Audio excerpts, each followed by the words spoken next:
At so ayan, hi guys! Welcome back sa channel natin at ito nga ay usapang Esperia Kingdom tayo at saka Thriller Bark. Ayan, so ito siguro ay alam niyo na o familiar kayo sa usap-usapan nga ngayon na simula nang makita itong Esperia Kingdom ay sinasabi na baka ito ay konektado rito sa may Thriller Bark at hindi lang basta-basta konektado. Sinasabi na baka itong Thriller Bark yan talaga itong nawasak na kingdom ng Esperia. So ang tanong nga rito ay paano ba nangyari yan? So ito yung titignan natin ngayon at simulan natin dito yan. Nung sa mga nakalipas sa chapter ay di pa nga ay ipinakita rito yung top view ng Kingdom Esperia. So ito yung time na kung saan yung isa sa mga sundalo nila King Reuven o King Leuven kung anong gusto nyong i-pronounce sa pangalan ng hari ng Kingdom Esperia ay ito nga sinabi niya na susugurin itong Kingdom Esperia at kukunin itong si Queen Candle dito banda sa may Opera House. At so ayan na ito ngayon nung pinakita nga yung top view ng Kingdom Esperia ay sinabi na pat ganun parang kamukha yata o kahawig yan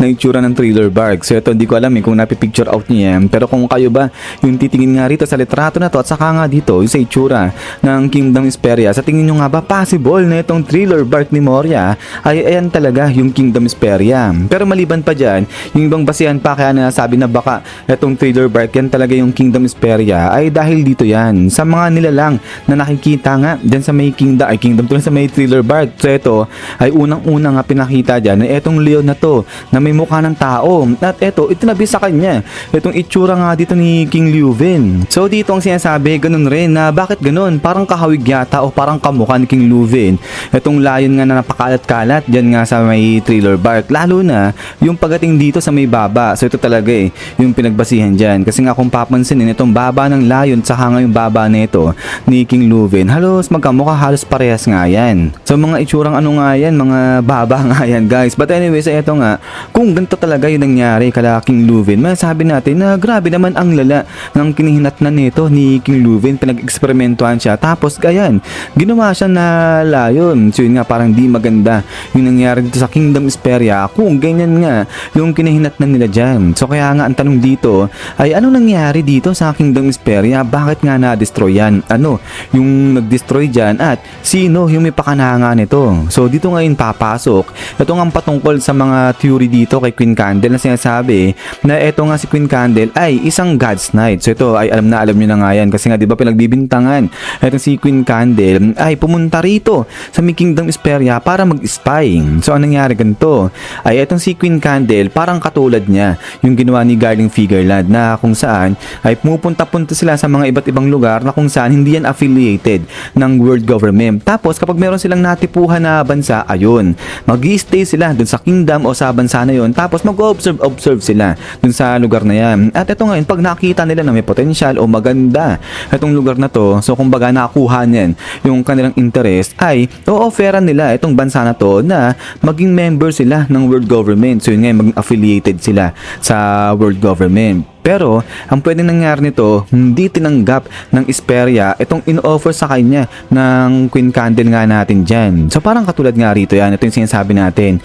Yung ginawa ni Garling Figureland na kung saan, di ba itong si Garling Figureland, pumunta nga siya dun sa may God Valley. At ito nga sabi ni Garling, it's non-affiliated state but it has a unique culture. So, parang katulad dito sa Kingdom Esperia na medyo kakaiba siya kasi nga, itong Kingdom Esperia talagang punong-puno ng musika.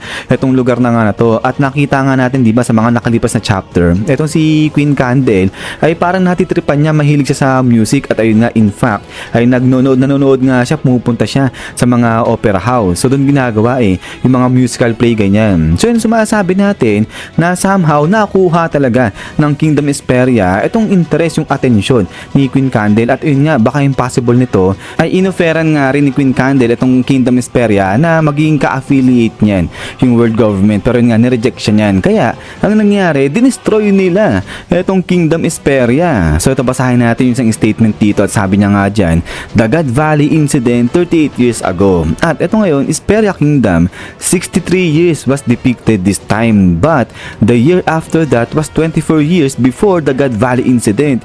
It's the perfect timing for the rapid hunt to take place. And so, ayan na nga yung sinasabi natin. May nag-compute na ng mga years nga, ng mga taon na kung kailan nangyari yung mga about events nga rito sa One Piece natin at sinasabi na yung nangyari na pwedeng pagwasak rito sa may Kingdom Hesperia, yung dahilan yan kasi dyan ginanap yung cleansing o yung paghahunt nga ng mga Celestial Dragon dun sa mga tao na nakatira rito. So parang katulad sa nangyari sa God Valley incident. So kaya yan, kayo ba sa tingin nyo na itong Thriller Bark yan talaga itong Kingdom Hesperia? At saka isa pa ay medyo nako-convince na ba kayo na si Queen Candle baka talaga isang Whole Knight yan? At pagkatapos nga yan, isan. So hanggang dito lang itong short review nga natin patungkol sa sinasabi na itong Thriller Bark ay baka yan talaga itong Kingdom Hesperia. At yun nga, baka nga sinasabi na baka totoo talaga na isang Holy Knight o God's Knight itong si Queen Candle. But yun nga guys, ay ulit ay maraming salamat sa panonood dito kay One Piece natin. At kung meron kayong mga komento, violent reaction patungkol nga rito sa usap-usapan ngayon sa One Piece natin, ay siguro pa i-comment na lang din